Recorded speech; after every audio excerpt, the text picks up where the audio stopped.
All right, welcome into another edition of the Patriots Training Camp Cast. I'm Mike Dussault, joined by Tamara Brown and Paul Perillo. And guys, it's been an active 24 hours here. And I think right off the top, we've got to mention Christian Barmore. Patriots making an announcement last night that he's, I guess, suffering from blood clots.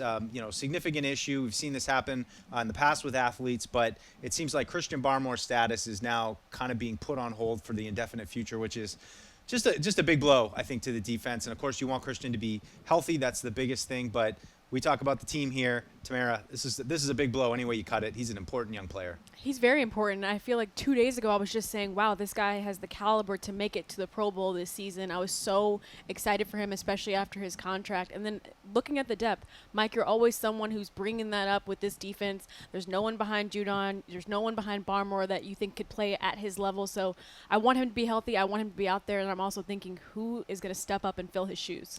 So we jumped into practice, and we got to move on. And today was first day of pads, very exciting. Usually, we saw some one-on-ones, Paul. But the big picture, I think that we watch practice separately. So we come to this without conferring. But I thought an okay day for the number one offense with Jacoby Brissett. We've settled kind of on the same offensive line. I thought the run game particularly looked like they hit a couple plays there. It wasn't overwhelming. It wasn't, they're just making plays left and right. But it felt like the semblance of an offense out there today. Yeah, I mean, I did think there were some times. Now, I thought the cohesion was more in the 7-on-7, but I do think there were some runs they hit. Stevenson, Kevin Harris had a little got a seam off the left side on a play. Yep. So there were some moments I thought it was a good first step in pads. I thought there was some physicality. For the most part, I thought it was kind of a stalemate up front. I thought most of the runs were kind of met with resistance, but I did like some of those plays that they hit, and then that kind of, you mentioned the first offense, quote unquote, the first offense. I thought that led to some plays for Jacoby Brissett. I thought this was the most comfortable he's looked, in training camp. So maybe some baby steps there, for that group.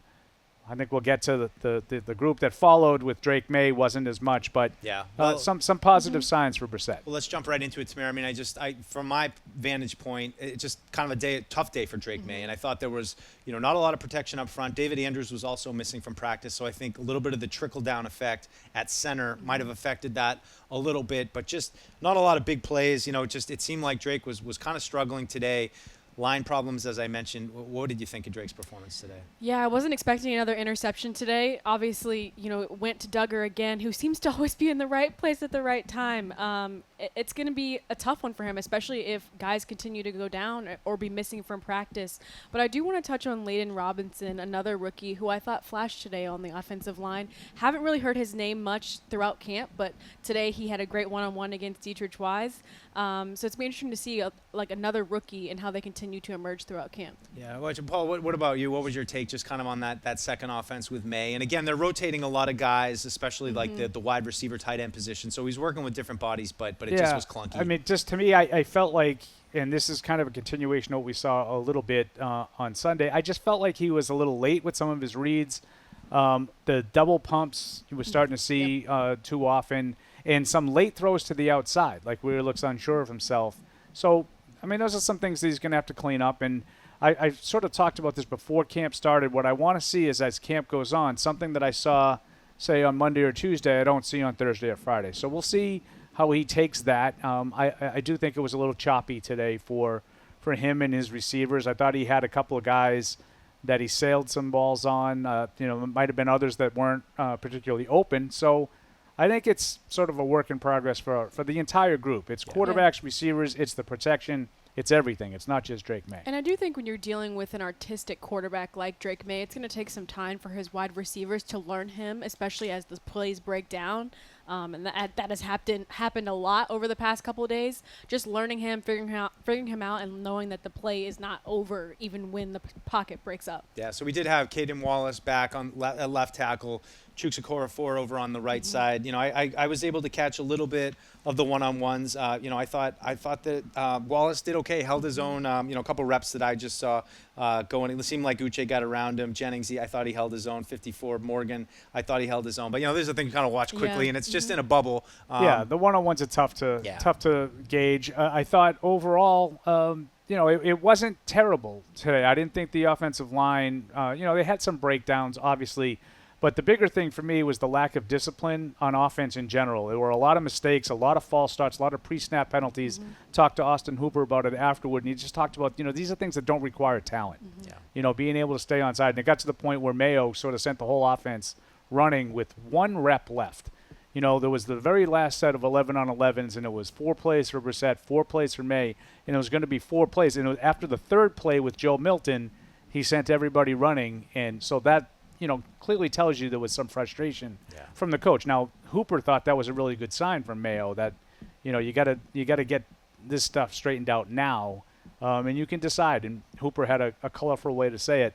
You can decide if you want to be a cross-country team or a football team. Yep. I'd rather be a football team.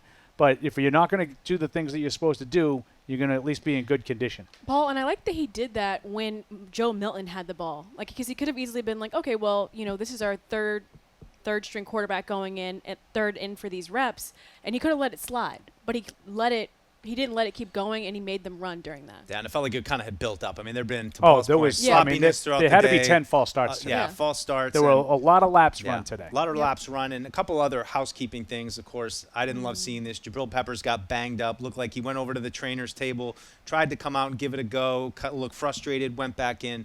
He did not finish practice. We had a little scuffle. Josh Uche, I think, got sent off.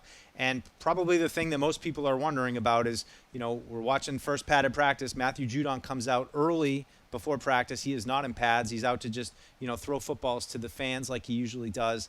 That preceded them. We caught sight of a conversation with Gerald Mayo. I caught sight of him having a conversation with Elliot Wolf and Matt Groh.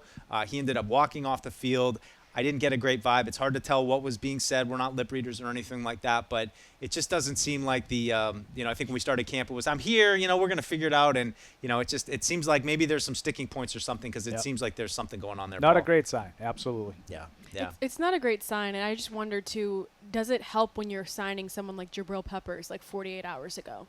Seeing another guy get signed when you're still waiting for yours, does that build even more frustration? Obviously, I feel like on social media he posted that he's happy for him and he felt like he deserved it, but it's got to be tough to see yet another contract being signed. Yeah, so for sure there's a lot going on, and we'll see what happens with Peppers. David Andrews, we mentioned, was out. Little trickle-down effect. I think they're already kind of hurt there at center without Jake Andrews. So, some shuffling, and this is what happens. You get into camp, guys start getting banged up, but, hey, we still just got into pads today. We've got, we think, another pads day tomorrow before an off day on Wednesday. So I think to Paul's point, looking at some of the mistakes, some of the things to clean up, maybe tomorrow they can come out, limit those pre-snap penalties, not hurt themselves, and maybe they can have a day where they'll grow tomorrow. Yep. Absolutely. And it was good to see Antonio Gibson out there today, especially with him starting camp, on, what was it, the NFI list. Yeah, nice run from him today. Yeah, seeing him dressed and actually participating was a good sign. All right, well, that's going to do it for us for another Patriots training camp cast. And, folks, we got 5 practices down. We got, I think, 8 more to go, 13 total. So we're cruising right along. Pads are on, so it just got a little bit more fun. So be sure to tune in again tomorrow for another recap of a padded practice.